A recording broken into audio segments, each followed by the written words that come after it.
Assalamu alaikum students, welcome back to another lecture. Today we are going to discuss about one more respiratory disorder, that is emphysema. और emphysema से related कुछ points में बात करेंगे, हम definition की बात करेंगे, यहाँ पर symptoms की बात करेंगे, effects देखेंगे, emphysema के कौन कौन से क्या क्या effects जो हैं वो होते हैं. तो सबसे पहले हम बात करेंगे यहाँ पर definition की. Emphysema is the destruction of the walls of alveoli. ठीक है.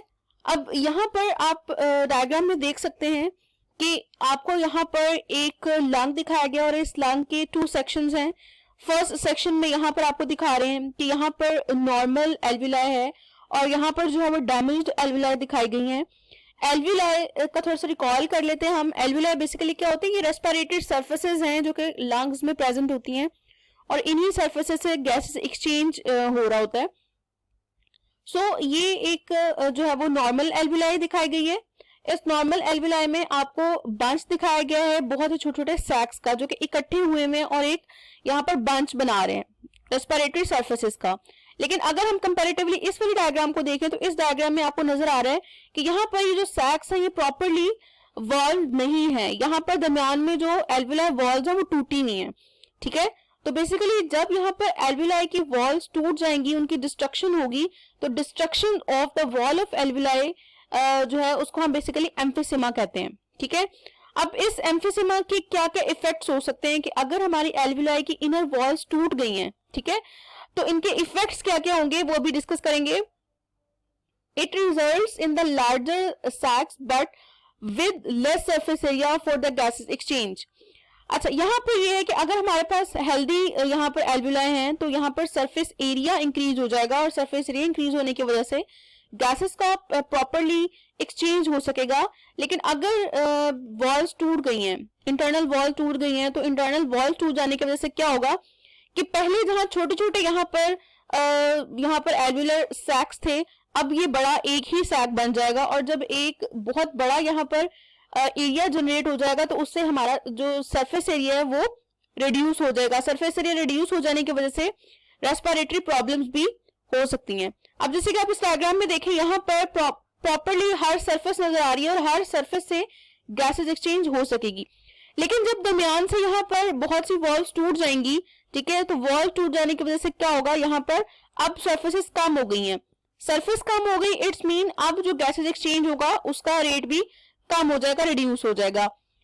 Next effect is as lung tissues breaks down the lungs do not come back to the original shape after exhalation. So students, exhalation क्या था? Exhalation is कि हम जब air को release कर रहे हैं आउटसाइड द बॉडी, ठीक है, उसको हमने एक्सहेलेशन कहा था. अब क्या होगा कि एम्फिसेमा में जब एल्विलर वॉल्स टूट गई हैं तो इन वॉल्स के टूट जाने की वजह से जब हम एक्सहेलेशन का प्रोसेस करेंगे, यानी हम एयर को बाहर निकाल रहे हैं बॉडी से, तो हमारे लंग्स प्रॉपरली दोबारा से अपनी ओरिजिनल शेप में नहीं आ सकेंगे. ठीक है, क्योंकि जो एल्विलर वॉल्स थी वो तो टूट गई ना, तो अब दोबारा से जब एक्सहेलेशन और इनहेलेशन का प्रोसेस होगा तो इस दौरान में जो लंग ने अपना शेप अपना साइज चेंज करना है तो उसके दौरान में प्रॉब्लम क्रिएट हो जाएगी. Next, so air can not be pushed out and is trapped in the lungs. So carbon dioxide rich air lungs में ही रह जाएगी, वो प्रॉपरली एक्सेल होगी ही नहीं बॉडी से. तो इससे डेफिनेटली हमें रेस्पिरेशन या ब्रीथिंग के जो प्रोसेस में प्रॉब्लम फेस करनी पड़ेगी. अब हम देखेंगे सिम्टम्स क्या क्या एम्फिसेमा के. सबसे पहले शॉर्टनेस ऑफ ब्रीथ, जो ब्रीथिंग का प्रोसेस है वो स्लो डाउन हो जाएगा, सांस लेने में प्रॉब्लम होगी, फिटीग की प्रॉब्लम यानी थकावट हो जाएगी, रिकरेंट रेस्पिरेटरी इन्फेक्शंस, यानी रेस्पिरेटरी इन्फेक्शंस बार बार होंगे. रिकरेंट मीन बार बार, या तो ब्रोंकाई में कोई प्रॉब्लम हो सकती है, ब्रोंक्यूल्स जो है वो इफेक्ट होंगी, ट्रेकिया में प्रॉब्लम आ जाएगी, यानी पूरा जो रेस्पिरेटरी सिस्टम है उसमें बार बार आफ्टर रिकवरी, यानी इन्फेक्शन हो गया, रिकवर हो गया, फिर कुछ दिन बाद जो है दोबारा से इन्फेक्शन हो जाएगा, तो बार बार से रेस्पिरेटरी इन्फेक्शंस होते रहेंगे अगर एम्फिसेमा की प्रॉब्लम फेस कर रहा है कोई भी पेशेंट. और वेट लॉस, ये भी सबसे ज्यादा जो है वो most important symptom है for emphysema. By the time the symptoms of emphysema appear, the patient has usually lost 50% to 70% of his or her lung tissues. The level of oxygen in blood may get so slow that it cause serious complications.